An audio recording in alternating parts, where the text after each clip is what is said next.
എത്തിച്ചേരാൻ മോഹൻലാലിന് പറ്റിയിട്ടില്ല. അത് എൻ്റെ തെറ്റ് തന്നെയാണ്. അതിന് ഞാൻ ലാലിനോട് ക്ഷമ ചോദിക്കുന്ന കാര്യം എന്താ വെച്ചാൽ ഞാൻ ക്ഷിപ്ര മൂവിയാണ് എന്നൊക്കെ, പക്ഷേ മനസ്സിൻ്റെ അകത്ത് ഒരു രീതിയിലുമുള്ള കളങ്കം മനസ്സിലില്ലാതെ അദ്ദേഹം സ്നേഹം എല്ലാവർക്കും വളരെയധികം സ്നേഹം നൽകിയിരുന്നു. ഈ പിണക്കങ്ങൾ തന്നെ സ്നേഹത്തിൻ്റെ ഒരു പര്യായമാണ് അദ്ദേഹത്തിന്. നിസ്സാര കാര്യത്തിന് പിണങ്ങും, പക്ഷേ ആ പിണക്കം അത്രമാത്രം സൗഹൃദമുള്ളവർക്ക് മാത്രമേ ഉള്ളൂ, അല്ലാത്തവരെ പുള്ളി മൈൻഡ് ചെയ്യത്ത് പോലുമില്ല. പക്ഷേ ഒരു വേദനയ്ക്കുള്ള വേണിച്ചേട്ടൻ അർഹിക്കുന്ന രീതിയിലുള്ള ഒരു അംഗീകാരം വേണിച്ചേട്ടന് നേടാൻ സാധിച്ചില്ല. എൻ്റെ ഓർമ്മ ശരിയാണെന്നുണ്ടെങ്കിൽ 62ഓളം ചിത്രങ്ങളിലാണ് വേണിച്ചേട്ടൻ അഭിനയിച്ചിട്ടുള്ളത്. 12 സിനിമകളോളം സംവിധാനം ചെയ്തു. അതിലേറ്റവും കൂടുതൽ അഭിനയിച്ചിട്ടുള്ളത് മോഹൻലാലാണ്. അത് ആ കെമിസ്ട്രി തന്നെ നോക്കിയാൽ അറിയാം. വേണിച്ചേട്ടനും താരങ്ങളുമായിട്ട് ഉർവശി ആയാലും ശരി, ജലജ ആയാലും ശരി, നെടുമുടി വേണിച്ചേട്ടനായാലും ഇവരൊക്കെ തമ്മിലുള്ള ഒരു ഹാർമണി ഭയങ്കരമാണ്. അത് കാരണം ആ ഒരു കെമിസ്ട്രി നന്നായിട്ട് വർക്കൗട്ട് ചെയ്തുകൊണ്ട് ആ ചേട്ടൻ്റെ മനസ്സിലുണ്ടായിരുന്ന ആ കഥാപാത്രങ്ങൾക്കെല്ലാം നല്ല രീതിയിൽ ജീവൻ നൽകാനും അത് പ്രേക്ഷകരുടെ മുന്നിലേക്ക് എത്തിക്കാനും വേണിച്ചേട്ടന് കഴിഞ്ഞു. പക്ഷേ ഒരു വേദനയ്ക്കുള്ള വേണിച്ചേട്ടൻ അർഹിക്കുന്ന രീതിയിലുള്ള ഒരു അംഗീകാരം വേണിച്ചേട്ടന് നേടാൻ സാധിച്ചില്ല. അത് വല്ലാത്തൊരു ദുഃഖം തന്നെയാണ് എനിക്കും. അതുപോലെ അദ്ദേഹം വളരെ നല്ലൊരു ഡബ്ബിംഗ് ആർട്ടിസ്റ്റ് ആയിരുന്നു. നിങ്ങളൊക്കെ ഒരുപക്ഷെ കണ്ടിരിക്കും സ്വാതി തിരുനാൾ എന്നുള്ളൊരു സിനിമ. അതിൽ സ്വാതി തിരുനാളായിട്ട് അഭിനയിച്ച ഒരു കന്നഡ ആർട്ടിസ്റ്റിന് വേണ്ടി ശബ്ദം നൽകിയിരിക്കുന്നതും അദ്ദേഹമാണ്.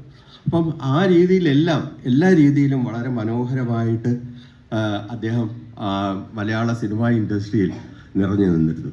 പിന്നെ വേണിച്ചേട്ടനെ സംബന്ധിച്ചിടത്തോളം പലരും പറയും വേണിച്ചേട്ടൻ ഒരു ക്ഷിപ്ര മൂവിയാണ് എന്നൊക്കെ, പക്ഷേ മനസ്സിൻ്റെ അകത്ത് ഒരു രീതിയിലുമുള്ള കളങ്കം മനസ്സിലില്ലാതെ അദ്ദേഹം സ്നേഹം എല്ലാവർക്കും വളരെയധികം സ്നേഹം നൽകിയിരുന്നു. ഈ പിണക്കങ്ങൾ തന്നെ സ്നേഹത്തിൻ്റെ ഒരു പര്യായമാണ് അദ്ദേഹത്തിന്. നിസ്സാര കാര്യത്തിന് പിണങ്ങും, പക്ഷേ ആ പിണക്കം അത്രമാത്രം സൗഹൃദമുള്ളവർക്ക് മാത്രമേ ഉള്ളൂ, അല്ലാത്തവരെ പുള്ളി മൈൻഡ് ചെയ്യത്ത് പോലുമില്ല.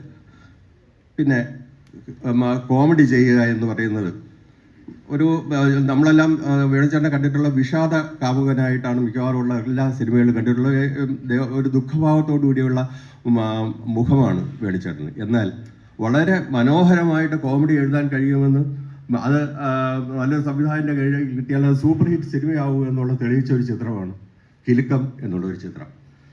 പിന്നെ നല്ല ഗാനങ്ങളുടെ അദ്ദേഹത്തിൻ്റെ വേറൊരു ചിത്രങ്ങളിലെല്ലാം നല്ല ഗാനങ്ങൾ ഉൾപ്പെടുത്തുക എന്നുള്ളത് വേണിച്ചേട്ടൻ്റെ ഒരു സ്ഥിരം ശൈലിയായിരുന്നു. അതനുസരിച്ച് അദ്ദേഹം ചെയ്തിട്ടുള്ള മിക്കവാറും എല്ലാ ചിത്രത്തിലും നല്ല നല്ല ഗാനങ്ങളുണ്ടായിരുന്നു. ഇവിടെ നമ്മുടെ കൂടെ എത്തിച്ചേരാൻ മോഹൻലാലിന് പറ്റിയിട്ടില്ല. അത് എൻ്റെ തെറ്റ് തന്നെയാണ്. അതിന് ഞാൻ ലാലിനോട് ക്ഷമ ചോദിക്കുന്ന കാര്യം എന്താ വെച്ചാൽ ഞാൻ പറഞ്ഞ ദിവസം മാറിപ്പോയതുകൊണ്ട് ലാല് എനിക്ക് വിദേശത്ത് നിന്നാണ് റെക്കോർഡ് ചെയ്ത് സനലാണ് അത് എത്തിച്ചേർന്നത്. അതിന് സനൽ ചെയ്തിരിക്കുന്നത് എന്താണെന്ന് വെച്ചാൽ വേണിച്ചേട്ടൻ പാടിയ ഒരു പാട്ട്, സോളോ ആയിട്ട് പാടിയ ഒരു പാട്ട് ഇട്ടാണ് അത് തുടങ്ങിയിരിക്കുന്നത്. അത് വല്ലാതെ ടച്ചിങ് ആയിട്ട് വളരെ മനോഹരമായിട്ട് സനലിൻ്റെ ചെയ്തത് നമുക്ക് തന്നിട്ടുണ്ട്.